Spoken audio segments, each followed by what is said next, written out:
वीतरागी प्रभु को नमन करते हुए सभी भव्यात्माओं के लिए पहले बहुत बहुत आशीर्वाद है। 2025 शुभारंभ की बेला में है। सभी अपने अपने शुभ कार्य का शुभारंभ कर रहे हैं। जो ज्योतिष को मानते हैं, ज्योतिष के प्रति, धर्म के प्रति जिनकी आस्था है, वह अपने शुभारंभ में 15 जनवरी के अंक के साथ जुड़ेंगे। यह मकर संक्रांति का पावन दिन है। शुभारंभ के साथ आज हम आपके बीच में हैं। एक ऐसी जगह पर जा रहा हूँ जिस जगह पर सागर ही सागर है। मुंबई जिसे माया नगरी के नाम से जाना जाता है। पूना और मुंबई के बीच में है लोनावाला। यहाँ पर जब मैं आया, मैं बैठा, ध्यान किया, चिंतन किया, विचार किया। हजारों लोग इस पहाड़ पर आकर के पार्टी करते हैं, एंजॉय करते हैं, संसार को बढ़ाने की मस्ती करते हैं। लेकिन यह पहाड़, पर्वत कुछ कहना चाहता है। 2025 का संदेश यह पर्वत देना चाहता है।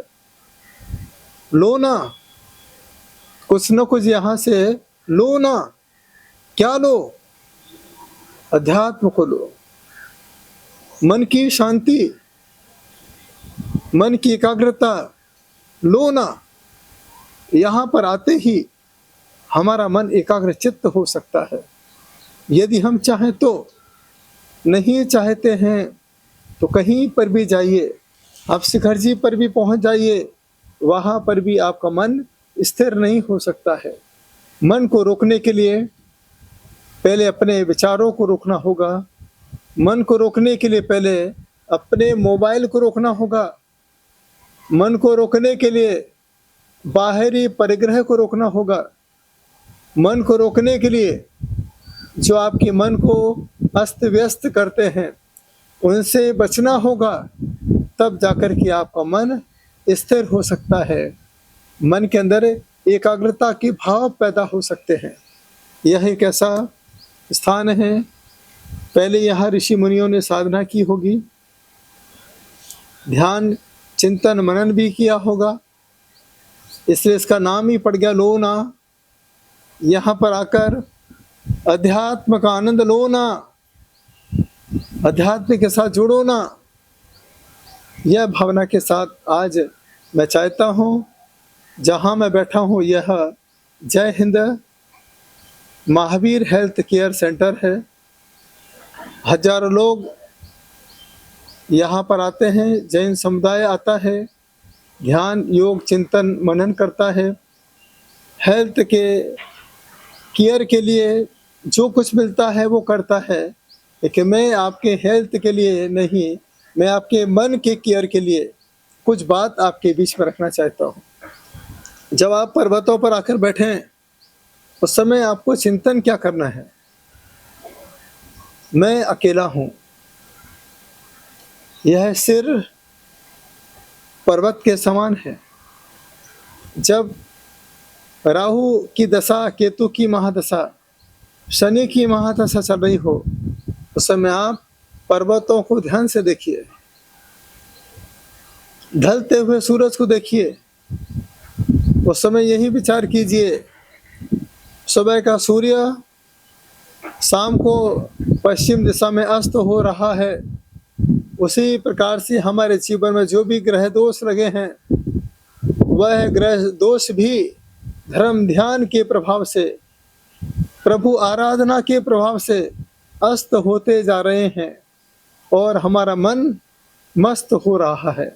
ऐसे विचार आपको बार बार अपने मन के अंदर जागृत करना होंगे, तब जाकर के आप किसी पर्वतों की यात्रा को सानंद संपन्न कर सकते हैं।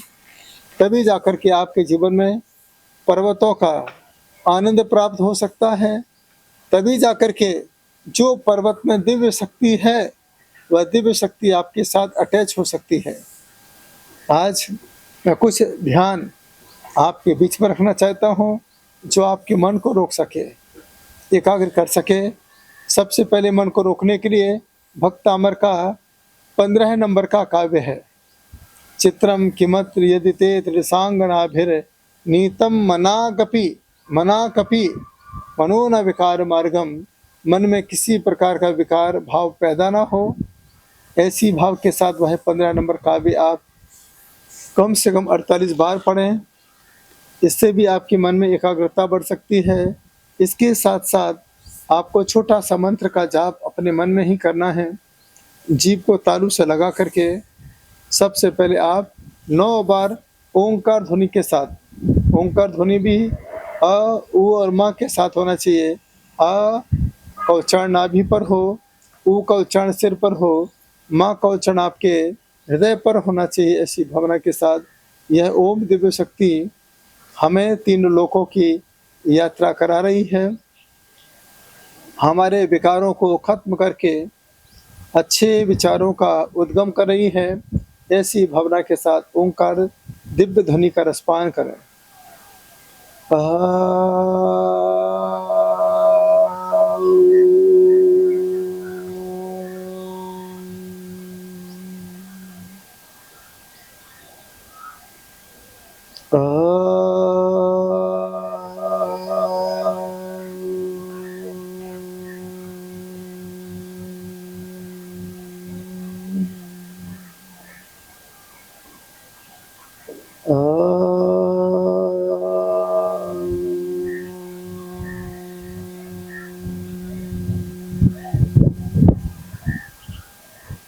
गहरी श्वास लेते हुए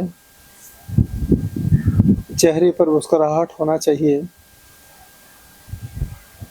सिर पर कुछ भारी भारीपन महसूस हो रहा है, उसे महसूस होने दें। आपको एक ही विचार करना है, संसार का बोझ कम होता जा रहा है और धर्म के साथ मेरी आत्मा जुड़ती जा रही है। जो घर में बैठे हैं, चल नहीं पाते हैं, असमर्थ हैं, अस्वस्थ हैं, बड़े बुजुर्ग बच्चों पर डिपेंड हैं, पराधीन हैं, बस घर में बैठे बैठे ओम शब्द का ध्यान करें, चिंतन मनन करें। लिखा भी है, ओंकारम बिंदु संयुक्तम नित्यम ध्यायन्ति योगिनाः कामदम मोक्षदम चैव ओंकाराय नमो नमः। यह ओंकार दिव्य शक्ति एक ऐसी दिव्य शक्ति है, इस दिव्य शक्ति के प्रभाव से संसार की सारी संपदा मिल सकती है। और यह एक ऐसा पावर है जो आत्म शक्ति से जोड़ सकता है, मोक्ष रूपी लक्ष्मी की प्राप्ति करा सकता है। यह एक पावरफुल ओम दिव्य शक्ति है। आप इसका बार बार ध्यान करें। इसके साथ जो बहुत अशांत रहते हैं, क्रोध आता है, उन्हें छोटे से मंत्र का जाप करना चाहिए। ओम क्लीम शांति, ओम क्लीम शांति, ओम क्लीम शांति, ओम क्लीम शांति। इस मंत्र का बार बार जाप करेंगे, इससे भी आपका मन एकाग्रचित्त हो सकता है। अभी आप देखिए पीछे कितने सुंदर सुंदर वृक्ष लगे हैं, वृक्ष खड़े हुए हैं। यह सुंदर वृक्ष बता रहे हैं कि मैं एक ही जगह खड़ा हूँ, इसलिए मैं हरा भरा हूँ। अगर भक्त यह विचार करे, भगवान के सामने एकाग्रता से खड़ा हो जाए, एक टक होकर के भगवान को निहारता रहे, जैसे वृक्ष एक जगह पर खड़ा होता है तब जाकर के हरा भरा होता है।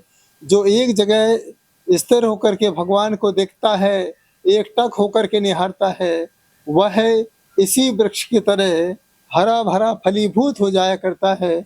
उसके जीवन की सारी इच्छाएं अपने आप पूरी होती है। यह देखिए सारे सुंदर सुंदर से वृक्षों का नज़ारा है, और उसके ऊपर इतना सुंदर पर्वत है, पहाड़ है। यह पहाड़ के साथ जुड़ी हुई हरियाली, यह एक ऐसा स्थान है जहाँ पर सारी युवा पीढ़ी आती है। यह एक ऐसा स्थान है, सारा मुंबई नगर यहाँ पर आता है। एक ऐसा स्थान है, यहाँ पर अच्छे अच्छे राइटर यहाँ पर आकर के राइटिंग करते हैं। इतने सुंदर स्थान पर अगर आप कभी आए ज़िंदगी में एक बार, तो यहाँ पर देखने के साथ साथ अपने आप को देखने का प्रयास करें। वृक्षों को देखें, बारिश में आए तो बारिश की एक एक बूंद को देखें। यह बूंद किस तरीके से पहाड़ों से टकराती है और नीचे आकर के नदियों में मिल जाती है। यही अपना जीवन है, इसी जीवन के साथ अपने को जीना है, तब जाकर के हम अपने जीवन में सुख शांति का अनुभव कर सकते हैं। तो यह ध्यान मंत्र है, ध्यान शक्ति है। इस शक्ति के साथ जो जुड़ जाता है वह नियम से मुक्ति के मार्ग पर अपने आप पहुंच जाया करता है, नियम से उसकी आत्मा का कल्याण हो जाया करता है। यहाँ से मैं मुंबई की ओर विहार कर रहा हूँ। गोरेगांव में हिंदू धर्म के बीच में, जहाँ पर भगवत गीता का वाचन होगा, रामायण का वाचन होगा, उसके साथ 12 तारीख को, यह 12 जनवरी आपके बीच में है, 12 जनवरी को पूरे भारत का जैन धर्म, पूरे भारत की जैन समाज, अन्य समाज मिलकर के एक बार भक्तामर का पाठ करेगी। मेरी भावना यही है, जिस तरीके से आज हम भगवत गीता को देखते हैं, उसी प्रकार से सारी दुनिया भगवत गीता के साथ भक्तामर गाथा को देखे, भक्तामर गाथा के साथ अपने जीवन की गाथा को जोड़ सके। यह भावना के साथ आज मैं आपके मुंबई में आ रहा हूँ। यही मेरा आप लोगों के लिए आशीर्वाद है। यह 12 तारीख एक ऐसी तारीख है क्योंकि इसके कांटे 12 पर जाकर के एक हो जाया करते हैं, दोनों कांटे मिल जाया करते हैं। यहाँ पर सारी संप्रदाय एक होकर के अपने देश का नाम रोशन करें। यही भावना रखें कि सारे जहाँ से अच्छा हिंदुस्तान हमारा, तो हिंदुस्तान धर्म के नाम से जाना जाता है। यह संदेश लेकर के मैं गोरेगांव आपके बीच में पहुंच रहा हूं। आप सभी पूरे मनोभाव के साथ, जिनकी आस्था भक्तामर के प्रति बहुत गहरी है, जिनका समर्पण है, वह एक बार अपने बच्चों को ध्यान शिविर में लेके जरूर आए। वह ध्यान शिविर सुबह 7:15 बजे से प्रारंभ होगा, 8 बजे तक वह शिविर चलेगा। उस ध्यान शिविर में अगर कोई बच्चा आ जाता है, ये मान के चलना, जब बच्चा माँ के साथ रहता है तो माँ की भाषा बोलना सीख जाता है। जब बच्चा संत के साथ जुड़ जाता है तो वह जिनवानी माँ की भाषा के साथ जुड़ जाता है, और वह बच्चा फिर माँ सरस्वती पुत्र हो जाया करता है। उस बच्चे को जीवन में किसी प्रकार की तकलीफ नहीं हो सकती है, उनके जीवन की सारी इच्छाओं की पूर्ति हो सकती है। मुझे विश्वास है कि आपके घर घर का बच्चा 12 तारीख को गोरेगांव में आकर के अपनी इच्छाओं की पूर्ति कर सकता है, अपने जीवन को आनंदमय बना सकता है, अपने जीवन की सारी इच्छाओं की पूर्ति कर सकता है।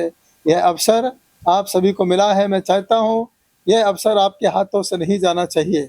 यही अवसर आपके बच्चों को अवसर बना सकता है, आपके जीवन को उद्धार कर सकता है। आइए सभी पूरे मनोभावना के साथ अपने मन की स्थिति को जोड़िए। जो बच्चे बार बार कहते हैं मम्मी मुझे लोनावाला जाना है, जब बच्चों में संस्कार मिलेंगे, जब तुम्हारे बच्चे भक्तामर के साथ जुड़ेंगे, तब तुम्हारे बच्चे कहेंगे माँ अब तो मुझे भक्तामर का तीर्थ की यात्रा करना है, वहाँ पर जाकर के पद्म प्रभु भगवान के दर्शन करना है, 108 आदिनाथ भगवान के दर्शन करना है, तब जाकर के बच्चों का जीवन आनंदमय हो सकता है। जब बच्चों के जीवन में सुधार होगा तो ये मान के चलना माता पिता का भी उद्धार हो सकता है, उनके जीवन का भी कल्याण हो सकता है। आप सभी जुड़ें, पूरे मनोभाव के साथ मन को स्थिर करें, इस मंत्र का जाप जो बताया है हमेशा करते रहें। इसी भावना के साथ सभी भक्तों को मेरा बहुत बहुत आशीर्वाद।